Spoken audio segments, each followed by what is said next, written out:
All right. Time being 6:30, I call to order the special school committee meeting, Tuesday, May 16th. Meetings are recorded by Franklin TV and shown on Comcast Channel 11 and Verizon Channel 29. This evening, our first order of business is candidate for interim school business administrator interview. Mr. Jagir, if you wanted to tee it off. Great, thank you very much. Welcome, everyone. Tonight, as you said, Ms. Spencer, you're conducting interviews for our school business administrator position, which was posted for the 23-24 school year. As a superintendent, it's important to me that we find a school administrator who has the experience that will be helpful as I continue to grow professionally in my career and develop as a new superintendent. I highly value this role and definitely want to ensure that we have someone with the experience and the skill set to continue the work out of the school business administration office that Franklin has had in Mrs. Goodman, who will be retiring at the end of June. And given the circumstances, I thought it was critical that we look for someone with some relevant experience in school finance, because that will be vital to our success. So in addition to posting the position on SchoolSpring and through the school website and also through Indeed, we contacted the Massachusetts School Business Organization, MASBO, and they shared this information with Dr. Dutch and also alerted us that Dr. Dutch was someone who they recommended. After Dr. Dutch became in contact with me, we had the opportunity to meet and conduct an initial interview, and I thought that that was a positive one, and I appreciated you supporting this avenue to explore as we continue this conversation tonight. So I would like to introduce Dr. Robert Dutch. Dr. Robert Dutch is a former school superintendent, in addition to being a school business and finance director for the Scituate Public Schools currently, and he has extensive experience in school finance and holds the professional license of school business administrator and the certification of the Massachusetts Certified Public Purchasing Program, which is a second certification. As we move forward with this process tonight, there's a recommendation to appoint, if you so choose, Dr. Dutch for the interim position for the 23-24 school year, with the understanding that we would continue to post and conduct a comprehensive search for the next school year for a school business administrator. I believe Dr. Dutch brings a wealth of experience and expertise over 24 years in public education, and he served in a variety of roles, including assistant principal, superintendent of schools, and his understanding of school operations and finance enable him to provide valuable insight to support the work in our current system. And with that said, I would put it back to you to conduct your interview, and I appreciate, once again, thank you for making the time tonight off of our normal schedule of school committee meetings to conduct this interview. All right. Thank you, Mr. Jagir. Dr. Dutch, I just wanted to open it up to you if you wanted to give us just maybe a brief summary of your experience and your background. Sure. I appreciate the support, certainly, and stating that I was in education for 24 years. It's been much longer than that, unfortunately, based on my age. I started in education in 1981 and have been engaged in beginning as a classroom teacher all the way to superintendent, and then retiring and failing miserably at retirement and becoming a school business administrator in Scituate. Originally, I was intended to be there for 1 year. They advertised the position. There were no qualified candidates, so I stayed for a second year. They advertised again, and I stayed for a third, and fortunately this year they were able to find somebody, so I was planning to retire, and then MASBO reached out, and I met with the superintendent, and it seemed like a great fit, and I'll talk more about that as the interview goes on. So I've been in virtually every role except special ed director, I think, in a school district, so have lots of experience and hope to be able to assist the Franklin schools in the process. Perfect. Thank you very much. I think we'll go down the line and ask questions, and if there's time, we'll go around again. So Camille, if you wanted to start us off. Sure. First of all, I wanted to say I have a friend, Marty Gagan. He's a principal in Situate at the Yale, but I know. Not anymore. Oh, he's not? No, nope. So if he was, it was before my time. Oh, okay. So maybe he changed. in Yeah, that could time. be. But Can you describe your experience with negotiating contracts, managing vendor relationships, and identifying potential cost-saving measures in procurement? We just finished negotiating a whole slew of contracts, so that would not be in the interim position, but the other two vendor relationships and cost-saving measures, particularly around special ed outside placements. Sure. So negotiations, as superintendent at Upper Cape Tech, I negotiated 3 contracts over the 8 years as superintendent. Every one of them was negotiated what I would term successfully. They were completed before the previous contract expired. While in Situate, I negotiated 6 contracts, 2 times in the 3 years that I was there. We negotiated COVID, the pandemic challenges that existed when I arrived. And then what I was able to bring to Situate was they historically have used traditional caucus-based Sure. negotiations. I've always used interest-based bargaining, suggested it to the school committee through the superintendent, and the union embraced the idea as well. And we had a very successful negotiation with the Teachers Association. Again, completed that in April for a contract that expired in August. And everybody walked away friends, still talking, which is the benefit of interest-based bargaining. Sure. And I think, the concessions on both sides were reasonable. From a contract perspective, they received 2%, 3%, 2.5% over the 3 years based on what we were able to afford, and they understood that.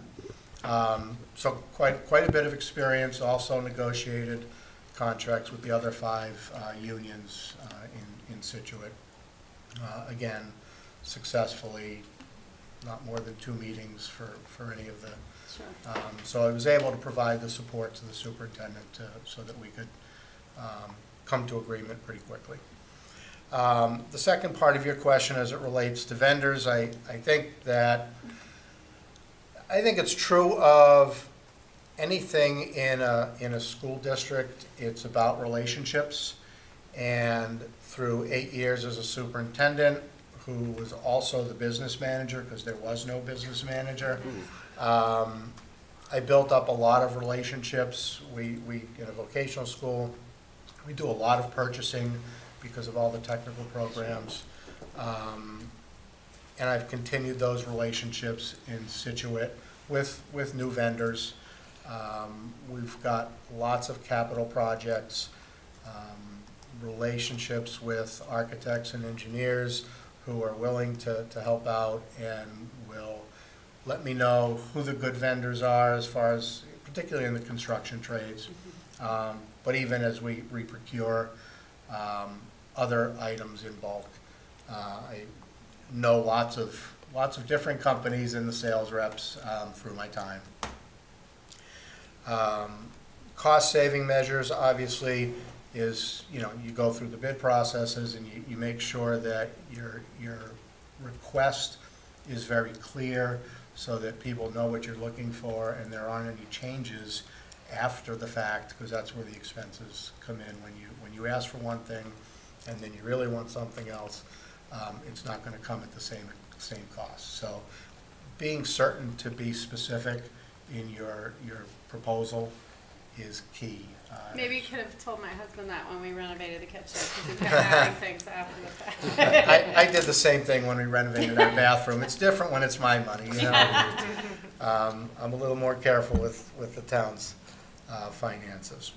As far as cost savings, I can only speak to my experience in Situate. Situate was a very fee-based community. One of the superintendent's goals was to eliminate all fees. We haven't been 100% successful, but in the 3 years, the first fee we removed was kindergarten tuition. So we now have free full-day kindergarten. And that was about a $500,000 revenue that we discontinued, and we were able to not cut positions, everything continued. And then the following year, we removed athletic fees, which was another $230,000. So we've been able to help the community with their own personal finances by finding these savings for them. How we did that, the resources were available. I can't tell you why they were fee-based. The funds were not needed for programming. I think it was just a mindset at some point, and I was able to demonstrate that we could continue offering the same quality programs that we have, not lose staff, purchase the things that we needed to purchase without that revenue. Admittedly, some of that is through cost savings with special education. We've created some of our own programming, one at the elementary level, one at the middle school level, and one at the high school level, which tuition in students, and we use that revenue, obviously, to offset some of the costs of those programs. And as a result, we're not tuitioning students out. So we're able to save some of our out-of-district costs. And I'm not going to take credit for that. That was our special ed director who did that, recognizing that our out-of-district costs were very high.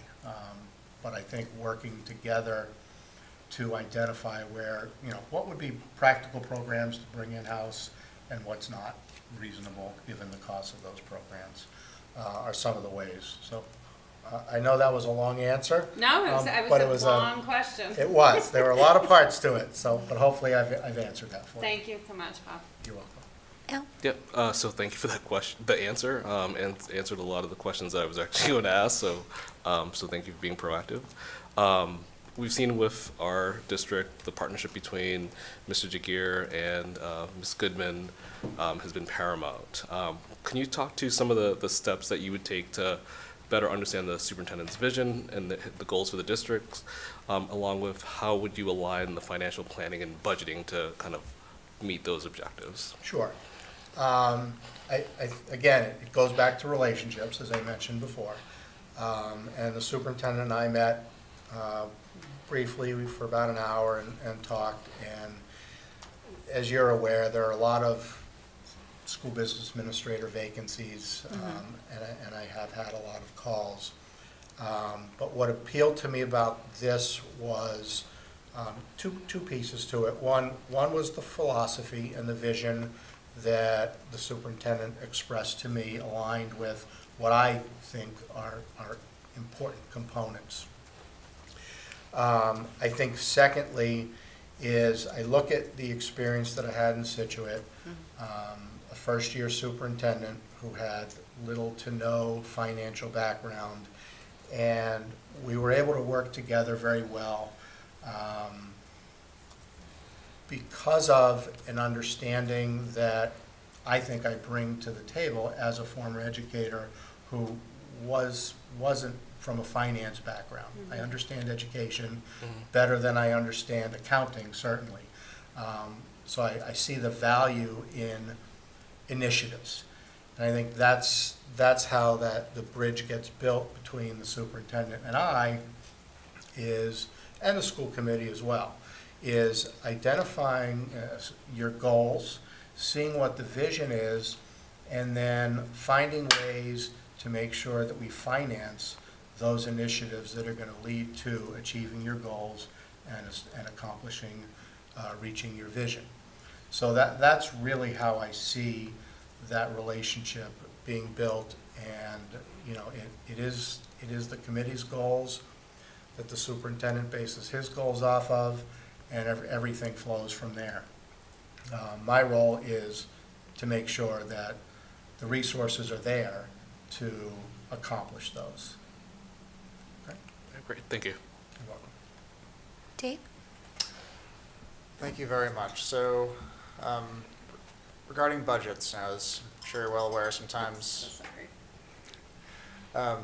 sometimes it requires a balance, of course, within the finances the district has, and as well as still trying to push forward new initiatives and invest in new opportunities and programs and services that we would like to see put forth, and those are competing things oftentimes, and we're going to be experiencing that in the coming fiscal year. So, how would you say you have balanced that in your past experience, or would balance that when it comes to finances being tighter than they would like to need, and with maintaining existing programs while also trying to identify new programs that need to be invested in? I think the challenge for me personally will be the difference in the way that revenue is provided to the district. At Upper Cape Tech, I established a budget, went to 5 towns and sold that budget by educating them on why the expenses were what they were, and then garnering support at 5 town meetings. In Scituate, their structure is very unique. I don't know of too many communities that function the way they do. And I'll just very briefly explain it and then tell you how we manage that and what the challenges were relative to that. So the way it's structured in Scituate is, and I'll just use round numbers, if there are $100 million of revenue for the town, the school gets 66.6% of that. So our budget is pretty well established. We don't get to pick and choose and present a dollar amount to the town. We're told what the dollar amount will be, and we've got to live within that. Coming off of that number are shared costs, health insurance, other, street lights, all kinds of shared expenses. The positive side of that is that we're not dictated by the town on how we spend our money, other than how much we have to spend. Scituate's been in a good situation. There's a lot of construction, so their growth numbers are pretty significant. So in the 3 years I've been there, we've seen a 5%, 4.5%, and this year 3.8% increase, which are pretty hearty numbers and certainly provide the opportunity to accomplish a lot of the school committee's and superintendent's goals. That said, I think part of the challenge when the finances are limited is creating priorities. And it's important to identify what those priorities are and help people understand why specific things are important from an educational perspective, and represent that the things we're asking for are important, and that we're not spending money frivolously.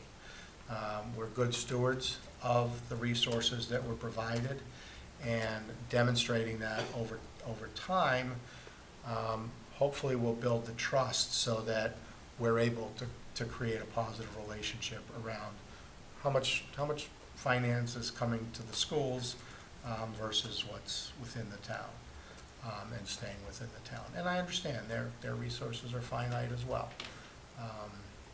So I hope that answers the question. Thank you. Elise? Thanks. I heard part of this in an answer to Mr. Charles. You had said that one of the reasons this position was interesting to you was because the philosophy and vision aligns with your own. Do I see here that you're in Boren? I am. Yeah. So I guess if you could expand a little bit more on that, because that's not a drive for the Week of Heart.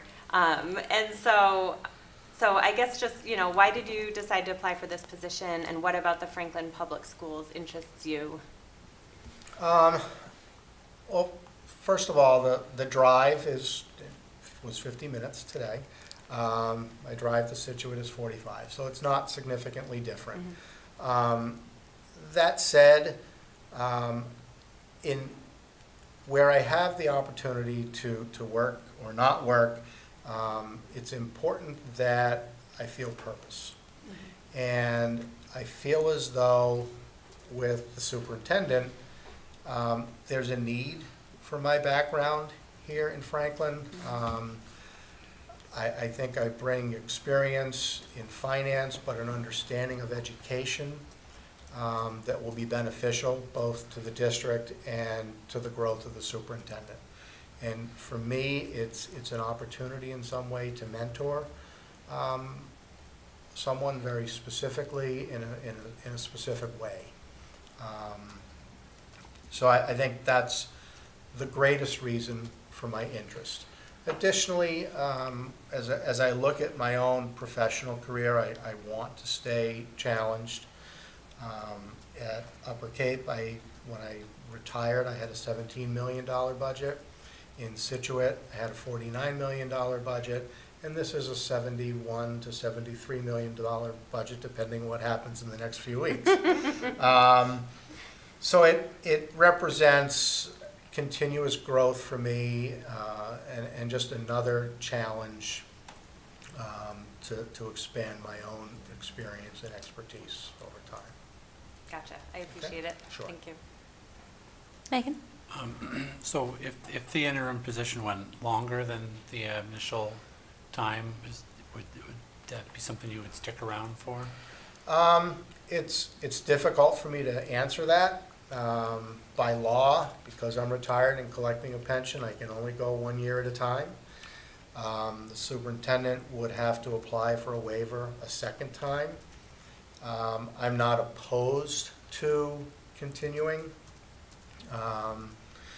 but a lot depends on my family as well. Obviously, my wife is a retired principal.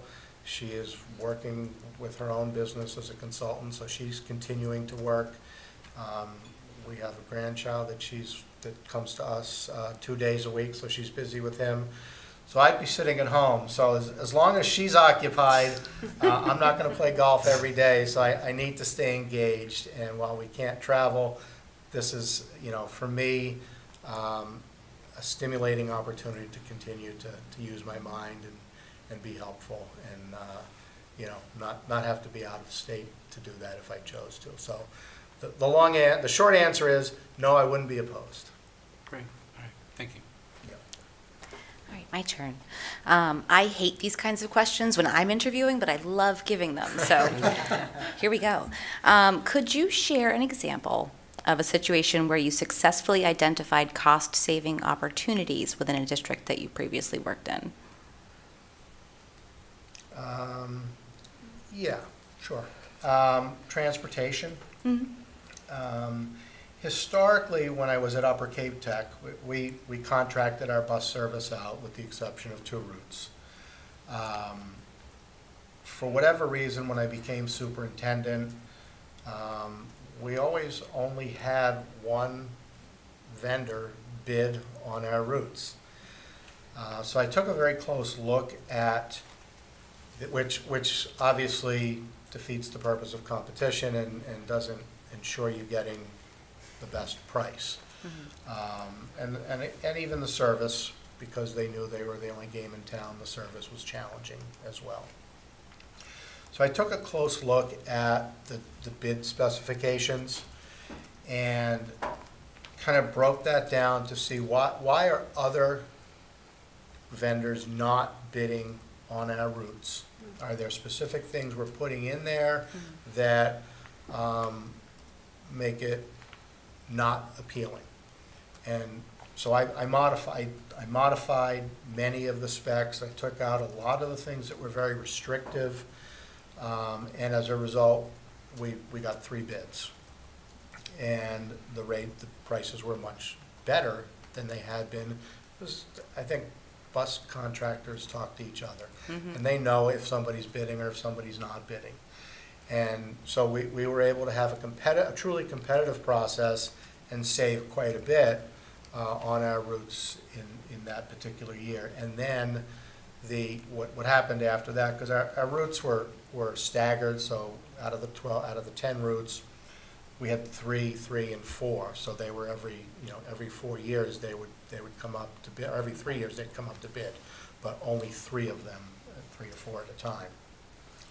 So the following year, when the next 3 were up for bid, the company that had our business originally knew that other people were going to bid, and they sharpened their pencil and they came in at a much lower rate than they had been for the other routes that they still had.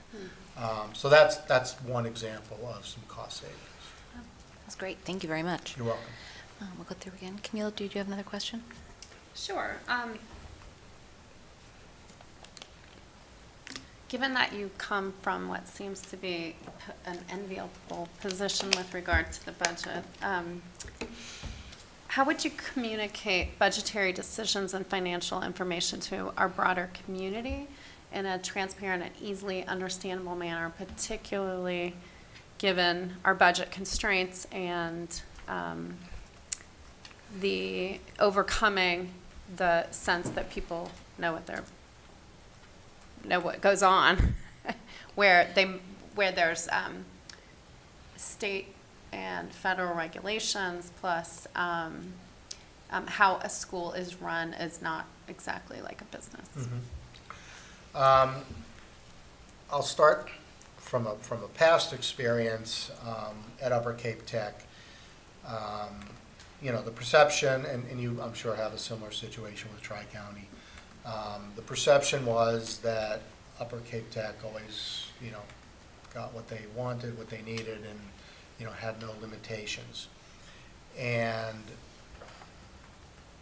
it was my responsibility as a superintendent to help them understand the realities of how we are structured and how our funding occurs.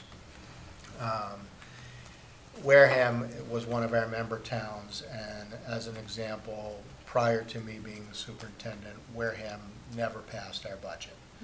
The way it was structured, if we had 4 out of 5 towns, the budget passed, and so it always passed because the other 4 towns supported the budget. So I felt as though I needed to educate the town, the select board and the finance committee. So I took it upon myself to do so.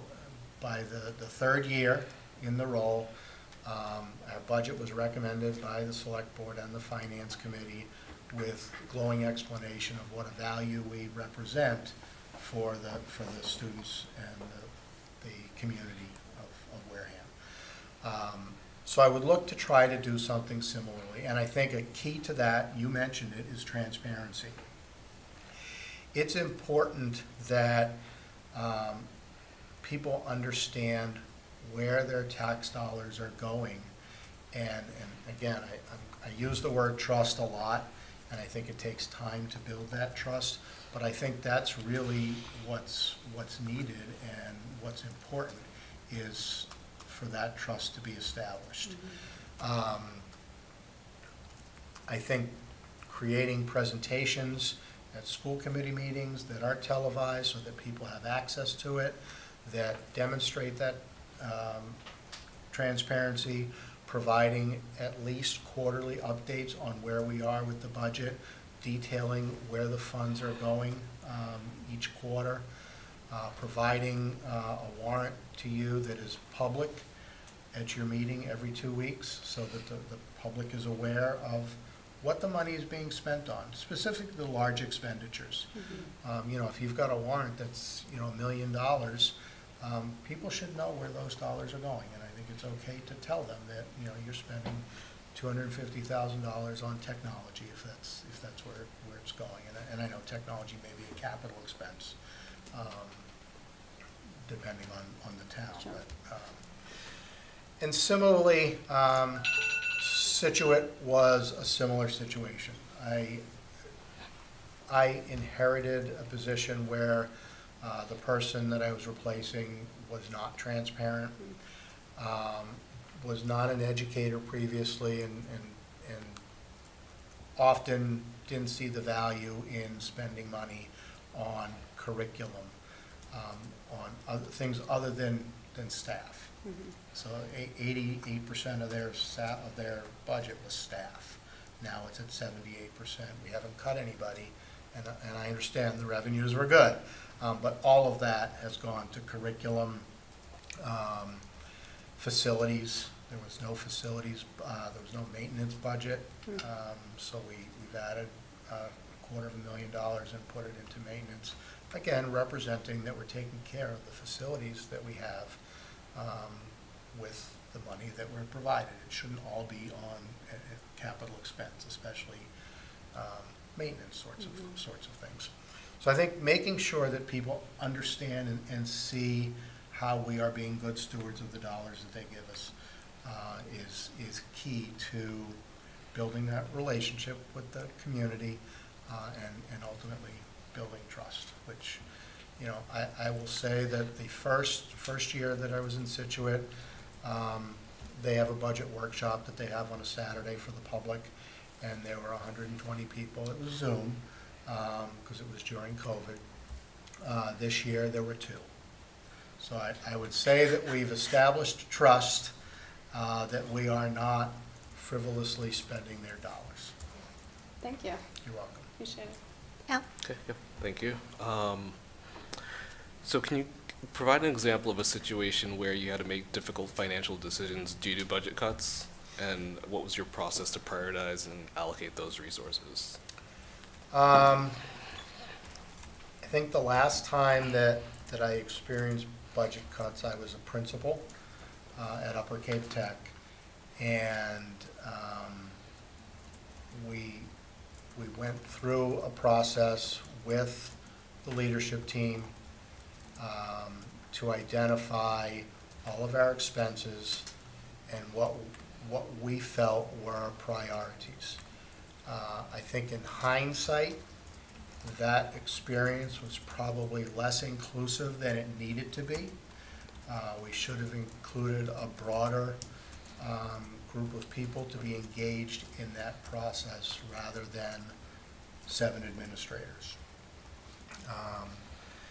We ended up cutting staff. Part of that was because enrollment had gone down a little bit. So we were able to consolidate some positions. Our special ed enrollment had gone down, so we were able to lay off a special ed position as well. So, and I will say that is, you know, fortunately, I think, not a position I've been in very often. So I think, you know, I'll have to look very closely with the superintendent at the budget as it exists now and look at where could we find some cost savings that would least impact education. And that's ultimately the goal, is to have minimize the impact on students. Thank you. You're welcome. Caroline, I'll just still my 2 questions. All right. So, I'll let you know if another one comes to me. Perfect. Elise? Sorry. Sure. What would you consider your most significant career accomplishment to date? That's a good one. I think during my time at Upper Cape, Upper Cape was built in 1969. Education has changed a lot since then. The likelihood that we were going to get MSBA funding was not very good, and our enrollment was growing. When I arrived, there were 500 students. By the time I became superintendent, we were at 700 students with a waiting list of another 200. And the goal was to try and be able to accommodate as many students as we could, knowing that we're not going to be able to build a new school. So what we did is we embarked on construction projects where we built a campus and we built standalone buildings for the technical programs, and then converted that technical space into academic classrooms. By the time I retired, we had moved 8 of our 13 technical programs out into those buildings and got our enrollment up to 800 students. We did all of that without a penny being spent by any of the 5 towns. It was all done through revenue.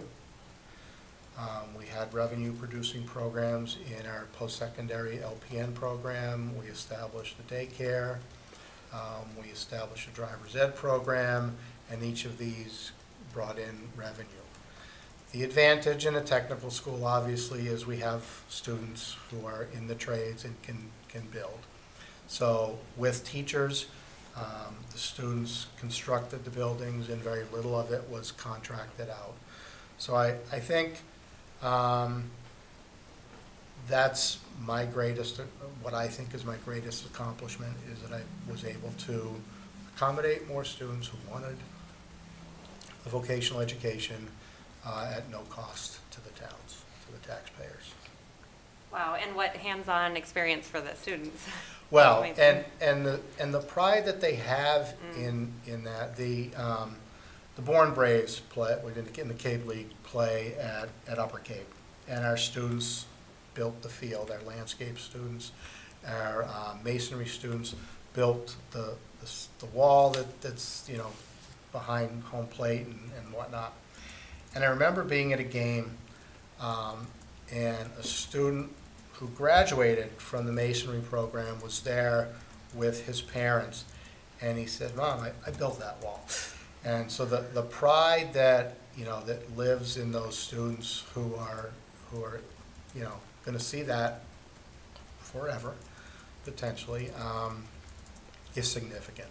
So, you know, I'm proud of what I was able to accomplish there. I mean, there's a lot that I did in Situate that I'm proud of, but these were really my accomplishments as the leader at Upper Cape Tech.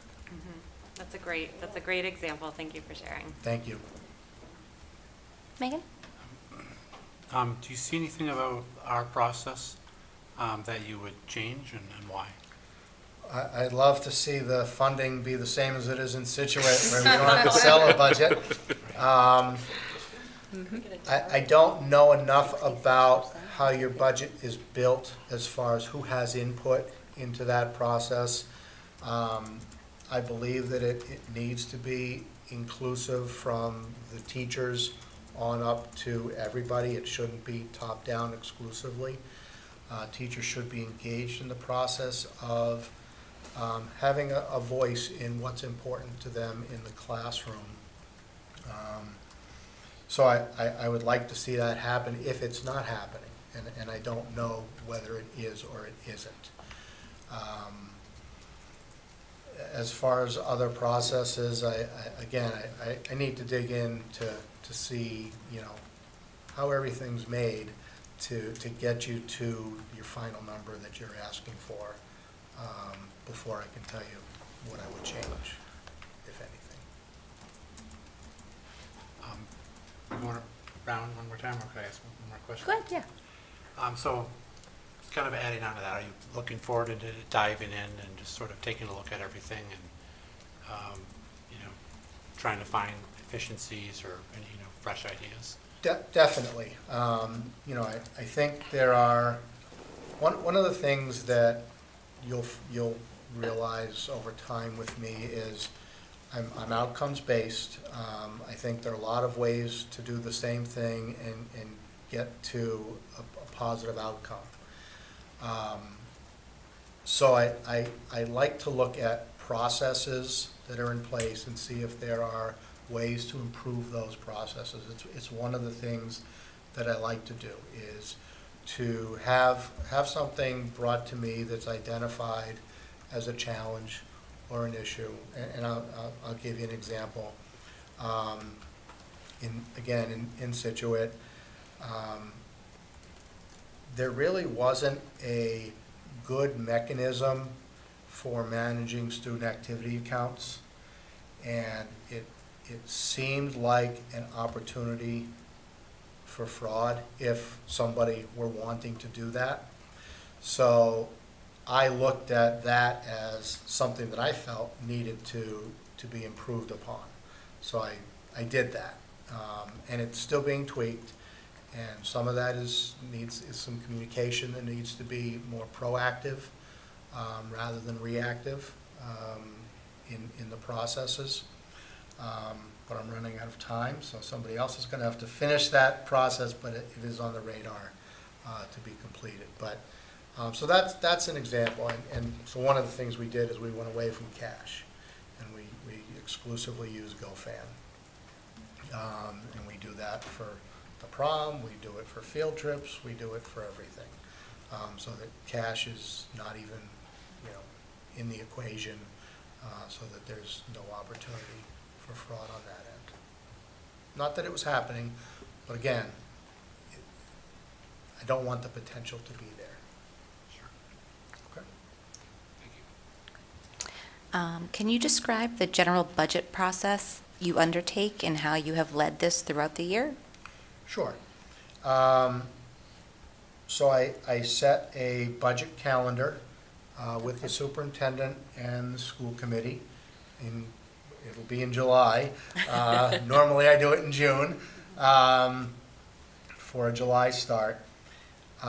Then in October, I will send out a detailed spreadsheets to principals, department heads, any other cost center director, special ed director, technology coordinator, anybody who has the ability to spend money. And ask them to engage with teachers we've done it through Google Sheets in Situate, where it's a living document and people have the opportunity to have input into what their needs are. That all is due back to me after Thanksgiving. I then put together a budget based on those wants, sit with the superintendent, go through that, and then superintendent and I meet with each of those cost center heads to ask them to justify what they've asked for, provide a rationale, and tell us what happens if they don't have something. What's the cause and effect if they don't get that? And we do that with building principals as well. And then from there, we work with, again, in Situate, I knew what my revenue was. So I knew I had $45 million from the town, and I knew that I had, $4 million in revenue historically available. So I knew that, I knew what I had to spend, and it was an easy process to work backwards from that. This is a little different, but recognizing that, hopefully it's not going to be less, and it's going to be at least 2.5% more than it was the previous year as a baseline, and I don't know if it doesn't sound like that's where you are right now. So that creates some challenges. And then that goes to Mr. Charles' question, is how do you then whittle that down and prioritize what's important. And again, ultimately, contractually, I don't know if you have requirements for class size. So you've got some staffing issues that you've got to make sure that you're meeting. Regardless, I think, Superintendent and I were talking, and we understand the value of small class sizes at the, K through 3 in particular. So that's a priority and something that you really don't want to manipulate, because it's going to have a long-term effect on the district. So I think those are the, conversations that need to happen. And I think it's also important to sit with the chief financial officer for the town and the town administrator, so that they understand the impacts of, not funding the schools. both educationally, but in a broader sense as a community. So I think that's kind of the process. It's iterative depending on, you know, where we are at points in time, but ultimately, it's inclusive. Okay. And then just a follow-up question. While you were speaking, I thought of it. You were talking about the budget process, the calendar, and you had mentioned October. You know, we have elections in November, so very well could be a different group that you'd be working with up here. And you had mentioned a budget workshop for the public. Have you done one specifically for like a budget workshop / training for school committee members before? I have. Okay. Yes. At Upper Cape, I did. Mhm. Particularly, we had several new members in one particular year, so felt it important that they understood the process. And Situate, the school committee participates in the budget workshop, then they also see the budget just as a presentation to the school committee as well. We do have a finance subcommittee. I don't know if there's one. So the finance subcommittee meets pretty regularly with the superintendent and I, as the budget is being built, but also as the year goes on, looking at where we are in the current fiscal year. Because again, as with anything, I don't like surprises, and I'm sure the committee doesn't like surprises, and I'm sure the superintendent doesn't like surprises. Surprises in school districts are not a good thing. Thank you. You're welcome. We'll go through again if anyone has any more questions. No? No? Yeah, thank you for everything. This has been very detailed and informative, so appreciate that. Is there anything that you'd like to share that we haven't asked you that you'd like us to know? I don't think so professionally. I think you have a pretty good understanding of my experience and my perspectives. I did mention my wife as an educator. Education is the family business. My son is a teacher, special ed teacher at Brockton High. My daughter, both daughter-in-laws, one's a speech therapist and the other is a school psychologist. And it's only my oldest son who's the black sheep of the family, who's not in education, but he is in state government, so he's helping Hold it people against as him. well, working for the governor's office. So he's an attorney, so he is in public service. So I think it's important that you understand that education is important to the family, and therefore to me, obviously. And I see the value of what we do in the classroom and what we do in an administrative office as well, and what you do as a volunteer school committee. All right, great, thank you, appreciate that. You're welcome. Dave? Any more questions? Elise? I'm just wondering about your availability for overlap or some kind of transition before Ms. Goodman retires. The current superintendent is very amenable to being flexible with my time. I have to transition the person who's replacing me. Right. We have 3 days set up at the end of June. He's currently a superintendent, so he's also working and busy until that third week in June. So I'm confident that I would be able to find some time. You know, our budget is done, voted, ready to, is in the books. We've got an MSBA project that's keeping me busy, and we've got a lot of capital projects this summer. But beyond that, you know, my time is pretty available, so I have some flexibility. And again, you know, superintendent, where I am now, knows that, you know, if I'm transitioning somewhere else, he knows that in the evening, if he needs me and something needs to be done, I understand him virtually 24/7.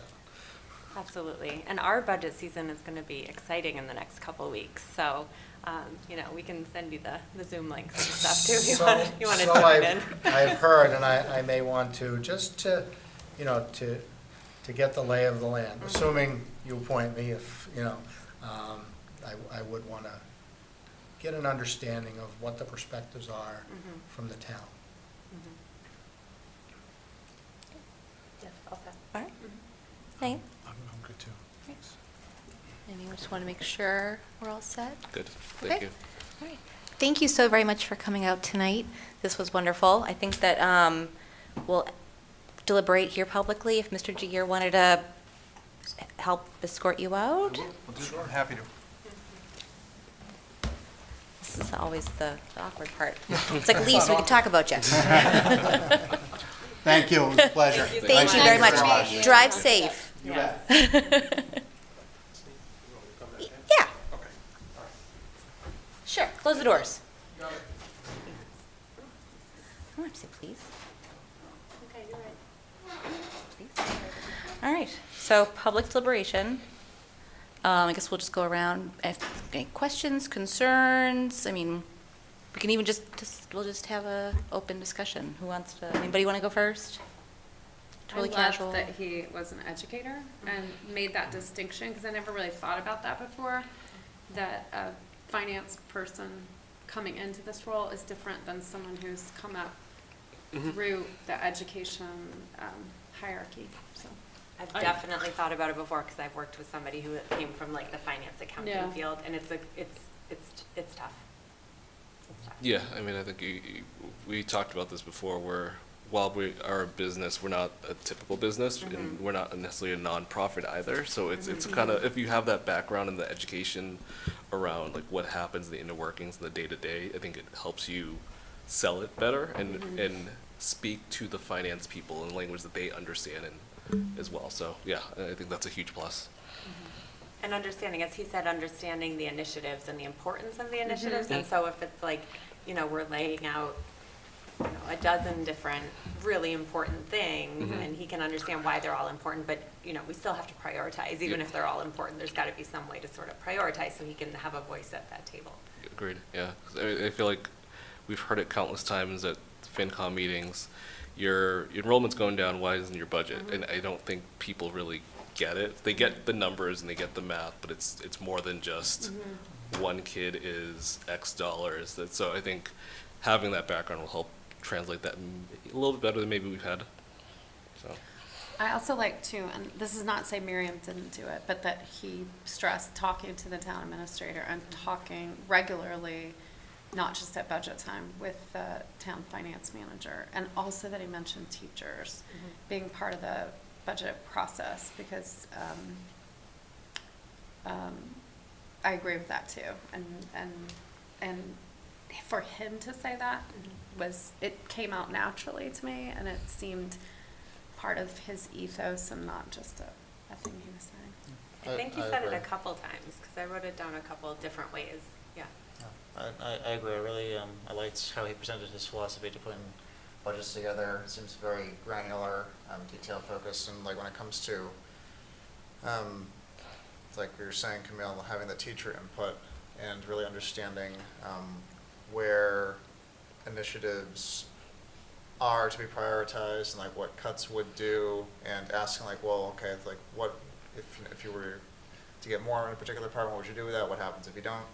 And I also appreciated, Al, the question you asked about budget cuts, and having to think in that mindset too of where to prioritize those hard decisions. It seems like, here, he'll probably have more of a challenging time than he has in past districts, but it looks like he has a good mentality and philosophy to approach that, and very applicable experience, so I'm not too concerned about that. And also, it's not just he's making the decision by himself. He's, Yeah. there's not in a vacuum. There's so many other people. Just for everybody's information, I looked up, Upper Cape has 769 students right now, and Situate has about 27,000. So Franklin's much bigger, as he alluded. 27,000? Nope, sorry, that's wrong. Yeah. Nope, I knew what you very meant. wrong. I know, I just wanna make sure that you- 2,700, you said right. it. Yes, you're right. About 2,700 students. And so that's a good amount less than ours. And I Yeah. think he said the budget was maybe 45 million plus 4. Yeah. Yeah. So it's going to be different. Yeah, just as I don't have any judgment on it. I'm just sort of, as I was curious about sort Yeah. of the size of the districts, the size. But I actually really liked his answer to my question about why Franklin. Because I understand that, not that I am able to retire, but that feeling of wanting to keep your brain challenged, wanting to like keep in the game, wanting to sort of keep elevating, leveling up and gaining more and more experience. And like the way he explained it sounded, and looking at the numbers of the sizes of the schools, Yeah. it sort of makes sense that if he wants to get bigger and do more and have more challenges, then this would be a natural place to come. And the part I focused on in that was the mentor to a superintendent who was agreed. new and hadn't had much finance Yeah. experience. Yeah. Given that he's already done it in Yeah. his previous position, I'm sure he comes with like things he'll do better or things he'll do differently. But knowing that his role too is to help mentor Lucas, I really, really like that. Same. I will say I didn't like that when Megan had asked the question about our budget process, he had admitted that he hadn't looked at it. And it's like, you just have to go to the website and just do a little bit of research. I always, because we've had a lot of turnover lately in the private sector, and just, when you ask, do you have any questions for me? Just do a little bit of research, on your own, and just, the budget process is right there on the website. Everything else is amazing. That was just the only thing I wrote down. I was like, I don't like that he didn't look into our budget process ahead of time. But that's the only thing. Everything else rings true, awesome, amazing. But that was just like, oh, come on, one thing. It's fair. Can't be perfect. Always needs room for improvement. Yeah. I'm glad he's sort of seems excited about diving in and just looking at everything and, trying to see what he can do about some stuff. I think that could be helpful. Should we be worried that he's excited? Well, if he's looking for a challenge, it's He's certainly looking for a it's challenge. certainly Yeah. more of a challenge than Totally. it has in the past. Yeah. And it's always good to have a new set of eyes on things, I agree. it's just good to have different perspectives. We're all in the thick of this. I and love having the somebody idea new of come in. the budget workshop for the public. Same, I know. I was like, That's oh, got it's amazing. community relations Even though all there, over even though it. there's only 2 people that showed up, but Yeah, that doesn't matter. Yeah, that's awesome. yeah, no, it is awesome. Yeah. I know that our budget workshops are public and people can join and stuff, but to have one just But they're not specifically advertised, yeah. for the Right. public, No. Right. Yep. that's awesome. I love that idea. You I'm what stealing it. You know what else? I liked a couple of the phrases he used and sort of his manner, as far as being calm, being confident, being nice and slow and articulate about things. He said, we're good. We need to show the public that we're good stewards of the dollars we're given. Good stewards. And I was like, ooh, that's a good one. I like that. That's such a good one. It's just a nice way to say it. It's a nice way to explain it. You know what I mean? We're respecting your tax dollars and we're treating it with care and we're going to be moving it to help the schools here. And so I think just this like goes that along manner. with what you're saying. I don't know how to quite articulate it, but I kind of like the idea of somebody coming from a well-resourced district and kind of, not that he would have this attitude of but of course you pay for this. Of course, it's like a sense of values that I feel like so many years it's please, please, please, or don't you understand, or trying to Right. explain. And for him to come from a solid foundation of, no, we fund it because it makes sense. That could be helpful to us, especially when speaking his other job, not talking to us, but talking to the town and to the community and town officials. I think that will be could be a compelling stance. I also really liked his answer to your question, Denise, of looking at the transportation costs and Yeah. the bids for that. I think that kind of spoke to his detail-orientedness. Yeah. That works. And being proactive about finding solutions and getting very granular. And I think that also speaks to his budget approach with like the importance of like how the small things add up, and looking into how things honestly can be rearranged but thought of differently, as has been mentioned by everyone here. Mhm. So I think that attention to detail and how the details fit into the big picture is very important. I appreciate that you shared that. I also think that speaks to him just like sort of knowing what's what. You know what I mean? Like it speaks to him like knowing what's going on. Like not just saying, well, we just got one bid, but sort of saying like, well, I know all these people talk to each other and this is what I know we can do. Yeah. You know what I mean? Like he sort of like worked for it a little bit because he knew what would happen. Like he knew there needed to be a little competition, you know? Yeah. I thought it was a great example. Yeah, I mean, throughout, sorry. Oh, no, it's to say like due diligence. Right.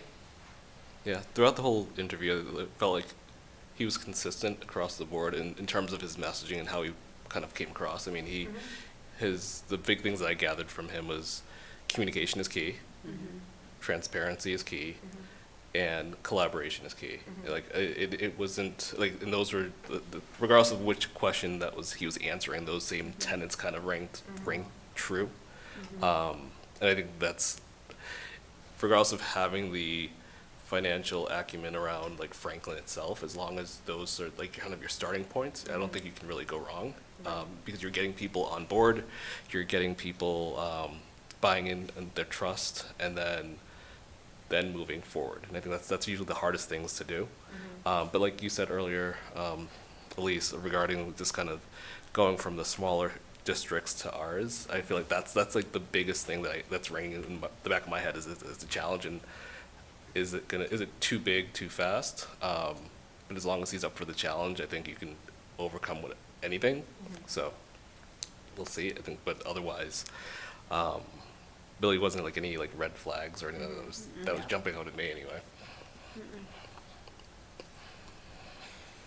Yeah, and I would see the biggest challenge as maybe like we cut all fees and we have plenty of money, and like going from that mindset. And I understand how it could be a benefit to have that mindset in the conversations, because we're all used to like scrimping and saving all the time. So it would be a different perspective. But I think that like when he's talking about prioritizing, answering one of your questions, I'll like that. It's easier to say in theory than it is to actually like do it and actually cut things that you know are important and you care about, as we know. Yeah, I agree. I think like the biggest, well, like you're saying, challenge for him is going to be that it seems like he's had it easy relatively up to this point, and so he doesn't have direct experience with probably this much of with this kind of fiscal situation. But I'm not that concerned in regards to that, because he's eager and he seems to be well equipped to handle that. And I think those are, and he has at least the foundational experience to handle it. And I think that's the most important thing. And I don't know if this is for us. Like, do we know what the salary is? And So that's going to, at our next, on the 23rd, at the beginning of the meeting, we'll be going into executive session to discuss the contract with the salary, all of the other lovely stuff that come along with an offer. We'll vote in, and then we'll have to come out and do a public vote. Okay. And then we'll have the regular meeting. Thank you. That makes sense. Okay. All right, do you want to go, can you go yell for Chris? I was going to text him. We're just going to hang out there. I can text him too, but he was like, He may be down at the bottom of the stairs. come back. Oh, there he is. He was listening. He could listen, it doesn't matter. A cup against the wall. Yeah. Well, you know, you could just turn on the TV. Yeah, I know, right? Oh, right, that.